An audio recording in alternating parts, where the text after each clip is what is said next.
he tried to build a winning combination and managed just 2 victories. But he believed that the team needs to maintain consistency. Half of the tournament has already passed, and his team has already lost 7 matches in that phase, and it's mainly because of the 3 departments: batting, bowling, and fielding. But it's largely been, I would say, because of their bowling. They really don't have those match winners in bowling. So I think they really need to look at that. Babar Azam also pointed out at the team's fielding as a weak area, and he stressed the importance of sticking to plans and avoiding mistakes in key intervals. He says that our fielding in particular has not been up to the mark. Regardless of the conditions, we have to play according to the plan.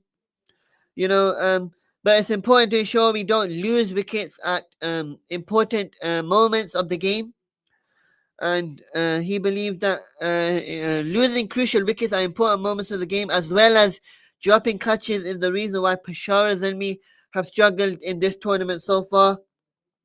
But on a personal level, Babar Azam has acknowledged the fact that fans expect him to play longer innings and go deep into his innings, and he enjoys his batting, and he has not really met up to the expectation of the fans, and people are used to seeing him perform consistently, and he has not really been that match winner which fans expect him to be.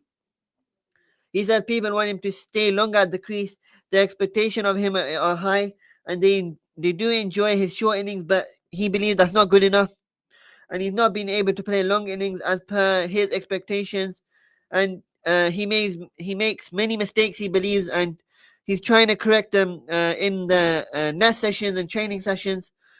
But then whenever a new mistake happens, he goes into the game always willing to try his best and put the full 100% effort, and that's what he believes matters the most.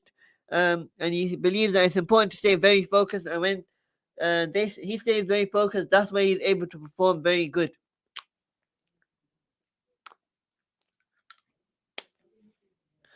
Barber also responded on the consistent, frequent criticism which he faces about his strike rate and his style of play. He said he is aware of modern day cricket demands, but he believes playing according to the situation is what matters the most, and he believes no one has changed his batting position. He's batting wherever he's been told to bat. So he believes that his performances in all formats is what will excel him and is what will develop him into a much better and a bigger player.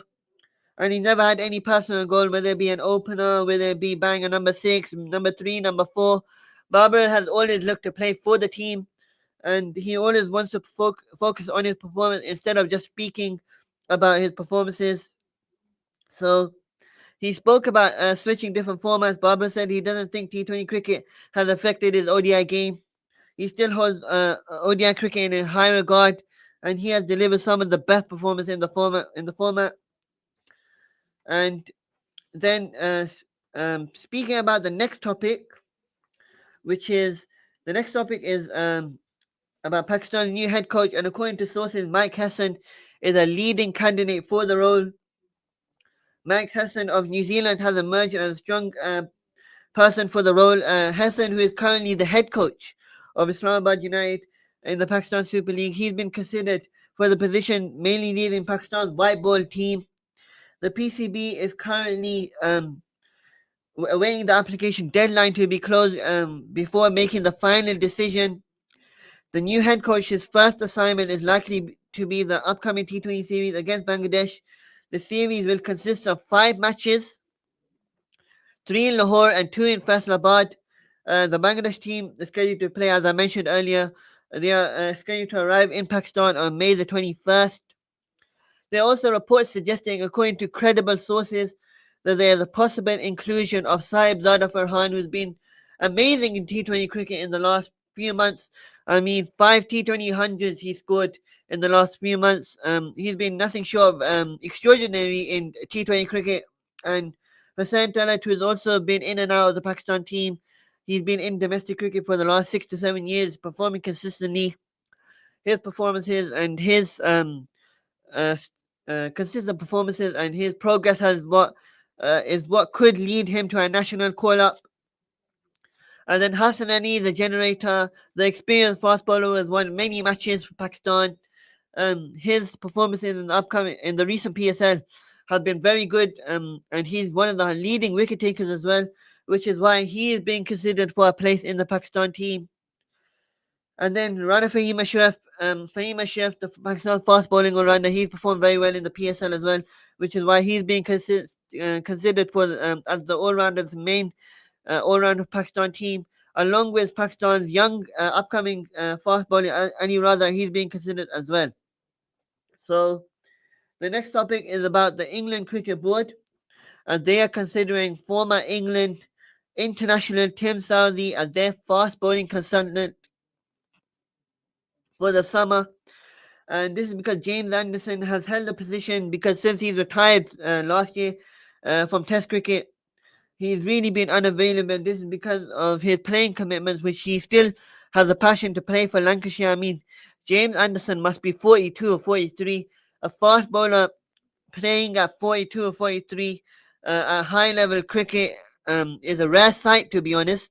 And I think James Anderson is very good in his role as a fast bowler. He's one of the legends of Test cricket, and England will need him if they want to excel in their fast bowling.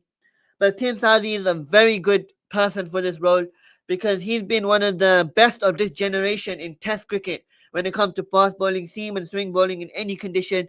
Tim Southee has been very good and nothing short of amazing and spectacular in his performances in Test cricket.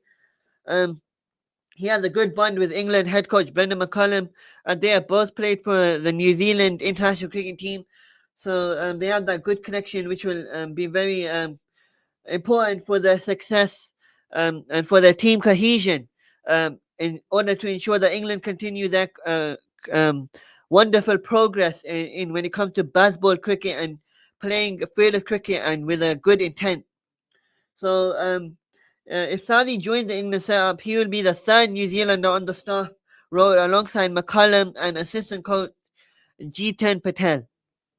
It's understood that other candidates have also been looked at for the role, but whoever takes the position will be charged with guiding England's pace fast bowlers through the first part of the year with the home test series against India, and this is before the Ashes, which will be take place in Australia. So England will continue to excel in their performances, and their performances will matter the most, seeing as they have done particularly well under Ben Stokes, as he's been a guiding light for them as a captain. His batting, his bowling, his fielding, his energy in the field, the way he's led England cricket team as a captain. I mean, they've been amazing. The last Test championship which they played actually. Um, they weren't at their best, but over the last 2-3 years, if you look at England's performance in the Test cricket, it's actually been very good. There's been improvements. It takes me back to when Joe Root was captain when they played 17, I think, Test series and they only won one Test series or one Test match. I mean, those numbers were gutting to say the least, but I feel that Ben Stokes has really been that breath of fresh air over the last 2-3 years as a Test captain for England. So, next news which I'll be speaking about is Pakistan's assistant head coach Azam Mahmood. He has expressed his interest in serving the national team as a head coach, as as the sources are saying that the former all-rounder will submit an application for the post of the head coach. Azam Mahmood, who served the Green Shirts as a fast bowling all-rounder and as obviously as assistant coach and a bowling coach. He's had an agreement with the Pakistan Cricket Board, and this agreement is for 2 years actually. So he's very interested for the role, and he's very interested in making a good mark and a good impact when it comes to Pakistan's cricket progress. We all know Pakistan has been struggling in every format, and there's been many issues on the field, off the field, in the ground, with players, with the selectors, with coaches. Even the fans have been, very upset about, you know, the performances and the way Pakistan has been doing all formats actually, to be honest. And then Pakistan really have a point to prove, and Pakistan will have to excel in all formats. And I disagree to an extent with Azam Mahmood's statement. The reason is because um, if you look, he's been the coach over the last few years. Nothing against him as an individual. He probably does work hard. He probably tries his best and he probably makes an effort. But that's not just what matters. When you're at the top level, you're expected to show high level of performance as a coach, and you're expected to really progress forward in your role as a coach. And results are what matters. And I mean, if you're at the highest level for a team like Pakistan, who has so many die-hard fans all over the world, I mean, there's pressure, there's high levels of expectation, and I mean, has Azam Mahmood really lived up to that expectation? I would say, to be honest, no. I mean, if I was to speak about the last 2024 World T20, which was played in New York and um, which was played in Canada as well. So then, in that regard, Azam Mahmood, as an assistant coach, he was not able to deliver along with the other coaches. And he's also been the coach in 2017, where Pakistan had success in the Champions Trophy. So I feel that Azam Mahmood is he can stay as an assistant coach, but if you're looking to put someone as a head coach, a foreign coach would be a good option. The reason is because they bring a high level of professionalism, they bring a strong, long term, detailed vision, and I believe that's what matters the most when it comes to progressing forward, when it comes to excelling forward in Pakistan cricket. There are many issues. I mean, recently Pakistan had Gary Kirsten and Jason Gillespie as their coaches, and this was like 4 or 5 months ago. But Pakistan Cricket Board and their chairman Mohsin Naqvi removed both coaches from the scene, and I mean showed a low level of professionalism.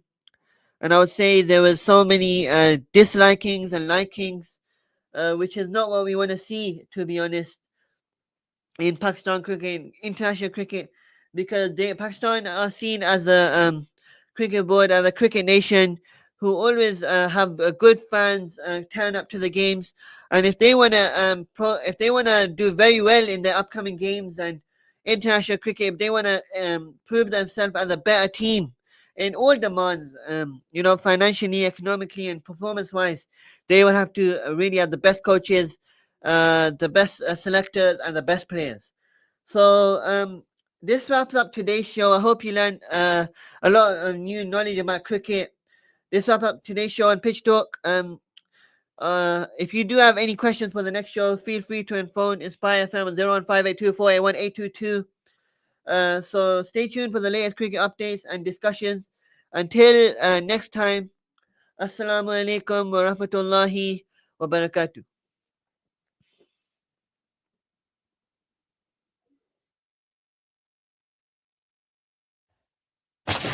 Coming up next, Your Health is Your Wealth with Sister Shagufta. Continue listening.